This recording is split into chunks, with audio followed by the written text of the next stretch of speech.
bonjour Alexa Kriegel et bienvenue sur UGOB Radio. Alors aujourd'hui, vous êtes là pour nous parler de votre association Boli Diwani. Alors comment est née votre association et que propose-t-elle ? Alors Boli Diwani est née en 2008 avec cette envie de partager la danse avec des amis. Et ça a très vite pris. Je ne savais pas que j'avais cette âme de manageuse. Et on est passé d'un petit groupe d'amis à beaucoup d'élèves.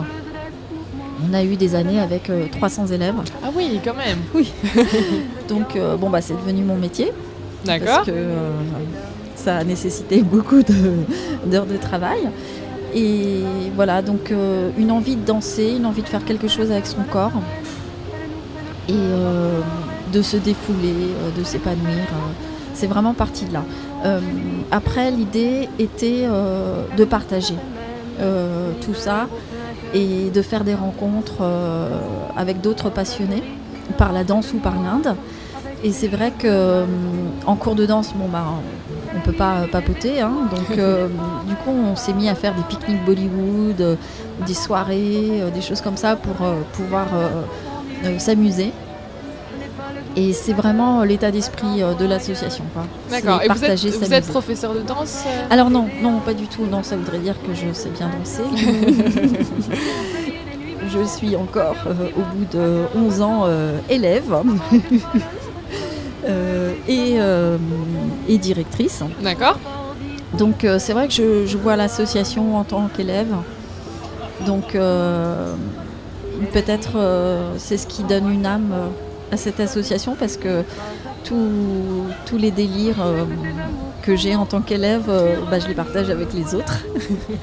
Donc c'est d'ailleurs Boli Diwani, ça veut dire un peu la folie douce de Bollywood. Et c'est vrai que c'est plein de folie tout ce qu'on fait. Et donc pourquoi avoir choisi de promouvoir la culture indienne en particulier sur Paris dans votre association ? Parce que vraiment la danse indienne, c'est très coloré, très gai, très festif. Et j'avais besoin de ça à ce moment-là.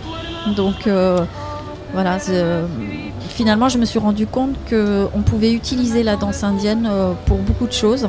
Parce qu'on donne effectivement des cours de danse indienne de différentes régions d'Inde à un public très large. Mais aussi on utilise la danse indienne pour de l'art-thérapie, pour des publics fragiles, comme les femmes qui ont un cancer du sein ou les femmes victimes de violences.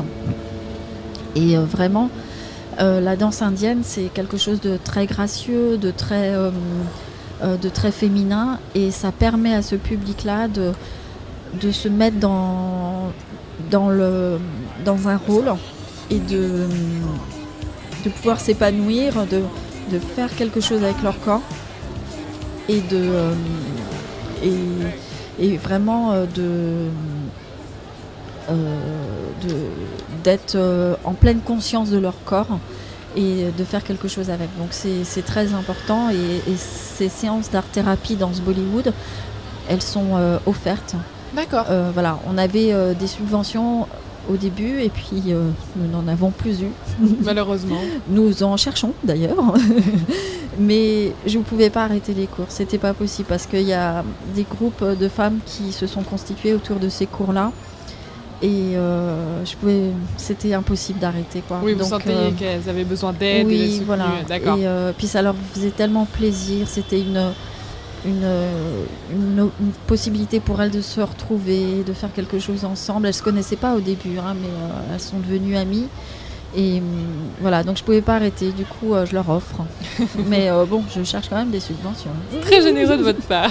Et donc votre projet Little India a été sélectionné par le budget participatif. En quoi consiste-t-il exactement ? Oui, alors Little India, c'est encore une folie douce et mais certaine. C'est l'idée d'ouvrir un grand centre culturel et solidaire à Paris, dans le 12e arrondissement, autour de l'Inde, toujours évidemment, et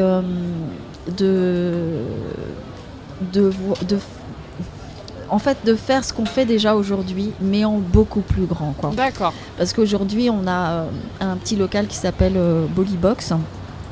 D'ailleurs, on l'a appelé Bolibox parce que c'est un peu étroit pour nous. Et Little India, là, pour le coup, on a vu un petit peu plus grand. Donc, voilà, un lieu où à la fois on pourra évidemment faire des cours de danse, mais aussi du yoga, voir des médecins ayurvédiques, faire des massages ayurvédiques. Il y aura un centre de beauté indien, il y aura des boutiques pour des vêtements, de l'artisanat, une épicerie fine aussi, un restaurant, un bar, toute une partie événementielle avec concerts, spectacles de danse, one-man show et je ne sais trop quoi d'autre. Voilà, les choses en fait se font par rapport à mes envies personnelles. Mais vous avez raison. Et je me dis, voilà, si moi j'ai envie de ça, peut-être que d'autres ont envie. Et donc, autant le partager et le faire, quoi. C'est comme ça que Boli Divani est né. Donc, autant continuer sur cette lancée. Et ben en tout cas, j'espère bonne continuation à votre projet et que vous réussirez à rassembler plein de monde. Oui. Et je vous dis merci beaucoup pour cette interview. Merci. Et donc, n'hésitez pas à voter pour le projet numéro 10 du 12e arrondissement qui s'appelle Little India. Merci beaucoup. Ce sera avec plaisir. Merci beaucoup, Alexa.